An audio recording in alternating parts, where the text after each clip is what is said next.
And welcome everybody, this is DesVas Warrior, and welcome back from the stars. Just to let all you guys know, so this video is going to be interesting. So, there is a YouTuber, Raran.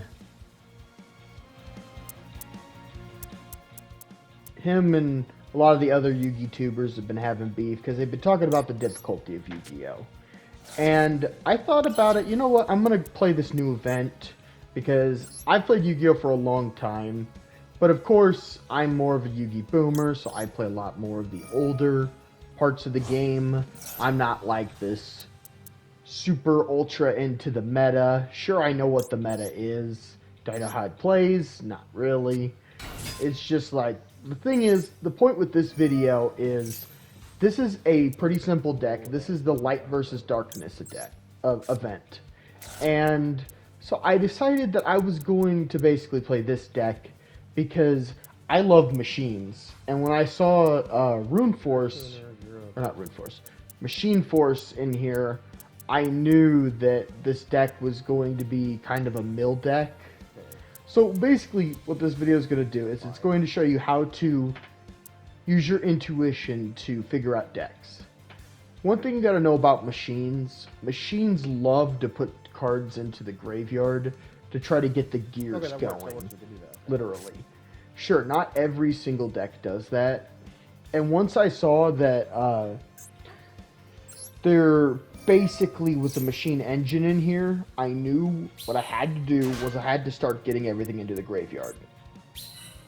Because a big thing is, once you play a certain deck in this game, you start to intuit how other decks work, because many decks do the same thing. Sure, you could argue that like every deck special summons, sure, but the thing about like specific types of cards is they usually summon in similar ways. The weird thing about this one is, because all the cards are darkness, they usually are a little more spammy. They're usually more a mix of summon a big bad monster and take all your monsters and put them together. It's kind of how darkness works, is the darkness builds up into some big bad monster. But the thing about it is this is machines, meaning you're rapidly putting machines onto the field. So I could figure out that the best card in my deck was Cataster. And I had to figure out how to put that on the field. And I knew the only way to do that is I had to synchro summon. Something I figured out real quickly though is early Link monsters could use tokens. So as soon as I saw Link Karibo, I knew I could summon it. A big thing about like a new deck is, sure, you could just push buttons, but reading is very optimal. Just as the Orcus cards here are all, you can tell from banish this card from the graveyard, that's what it says on all of them.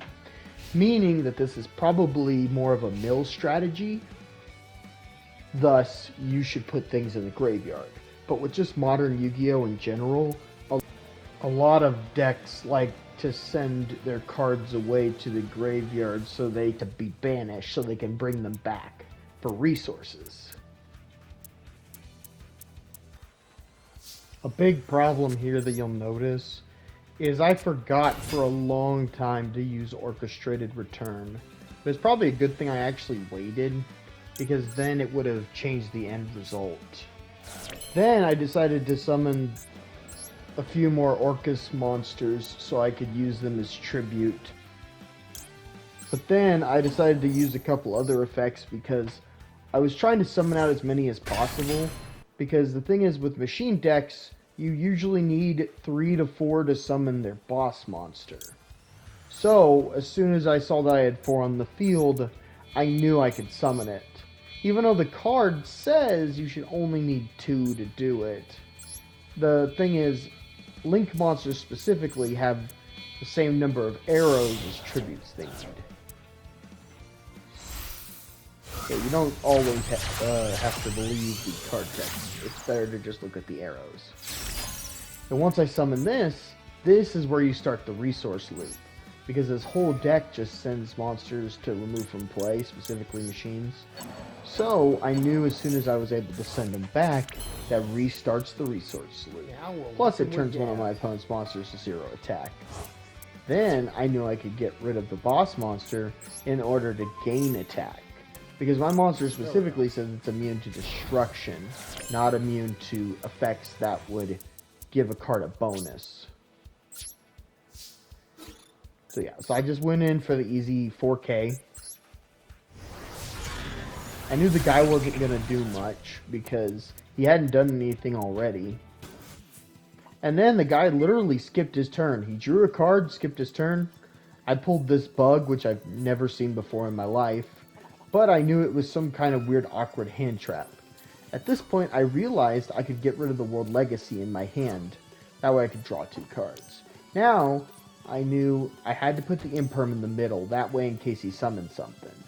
Then I realized if I could get Gateway or Bug to the graveyard, I might be able to summon Ruin Force. But then when I looked at my graveyard, I realized I already had all the materials I needed to summon him. And because my deck specifically brings machines back, I made sure to shuffle the machines away. But I knew I could go in for easy damage here, so I just decided to kill him with the boss monster of the deck. But yeah, that's just a little guide on how to be better with random decks.